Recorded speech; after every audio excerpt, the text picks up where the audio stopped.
ధన్యవాదాలు అధ్యక్ష. ముందుగా నాకు మాట్లాడడానికి అవకాశం ఇచ్చినందుకు మీకు ధన్యవాదాలు. మా పాలకుర్తి నియోజకవర్గంలోని పెద్దవంగర మండలం 2016లో ఏర్పడింది. అది పేరుకి మండలం అయితే ఏర్పాటు చేసిండ్రు, కానీ అన్ని గవర్నమెంట్ ఆఫీసెస్ అన్నీ కూడా రెంటెడ్ బిల్డింగ్స్లోనే ఉన్నాయి.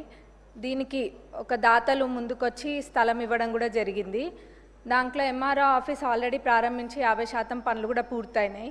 మిగతా 50% పనులు ఏవైతే ఉన్నాయో దానికి ₹1 కోటి అయితే ఆ బిల్డింగ్ సంపూర్ణంగా పూర్తవుతుంది. దానికి నిధులు ఇవ్వాలని సంబంధిత మంత్రివర్యులని అడుగుతున్నాం. అట్లనే అదే స్థలంలో ఎంపీడీఓ ఆఫీసు నిర్మించడానికి కూడా ప్లేస్ ఉంది, కాబట్టి దానికి కూడా శాంక్షన్ ఇవ్వాలి, ఆ నిధులు కూడా ఇవ్వాలి. అక్కడ పోలీస్ స్టేషన్కి కూడా స్థలం లేదు. పోలీస్ స్టేషన్ కూడా రెంటెడ్ బిల్డింగ్లోనే ఉంటుంది, కాబట్టి పోలీస్ స్టేషన్కి కూడా స్థలము మరియు నిధులు ఇవ్వాలని కోరుకుంటున్నా ఇన్ఛార్జ్ మినిస్టర్ గారిని, అట్లనే సంబంధిత మంత్రివర్యులని కూడా.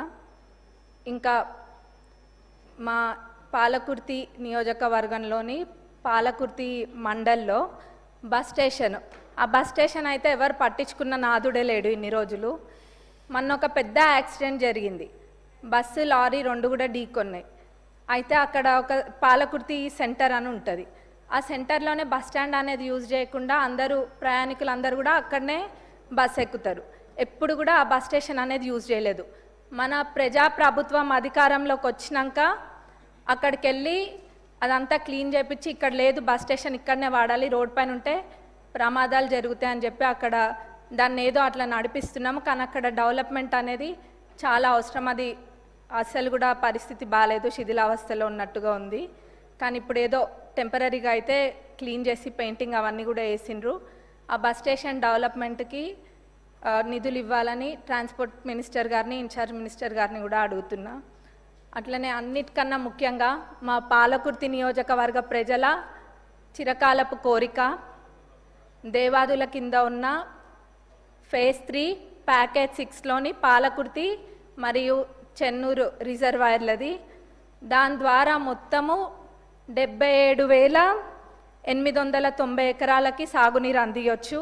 ఇది ఎంత నిర్లక్ష్యానికి గురైందంటే గతంలో అసలు మొత్తము 20-30% పనులు కూడా 10 ఏళ్లలో ఎప్పుడు కూడా పూర్తి కాలేదు. నేను గతంలో కూడా అడిగితే మన ఇరిగేషన్ మినిస్టర్ గారు సానుకూలంగా స్పందించి రివైజ్డ్ ఎస్టిమేట్ వేపిస్తే మొత్తం ఒక 1015 కోట్ల దాకా రివైజ్డ్ ఎస్టిమేట్ కూడా వచ్చింది. వారు దేవాదులలో ప్రత్యేక శ్రద్ధ చూపిస్తున్నారు మన ఇరిగేషన్ మినిస్టర్ గారు కూడా, ఎందుకంటే తక్కువ దాంతో ఎక్కువ ఆయకట్టుకి నీళ్ళు వస్తాయని చెప్పి. ప్రభుత్వం వచ్చినాక, మన ప్రజాప్రభుత్వం అధికారంలోకి వచ్చినాక అదే చేస్తున్నారు. ఎక్కడైనా కానీ తక్కువ ఖర్చుతోటి ఎక్కువ ఆయకట్టు ఎక్కువ వస్తుందో అట్లాంటి ప్రాజెక్టుల పైన దృష్టి పెట్టడం జరిగింది. అందులో మా పాలకుర్తి చెన్నూరు ఇది దేవాదులది కూడా ఉంది.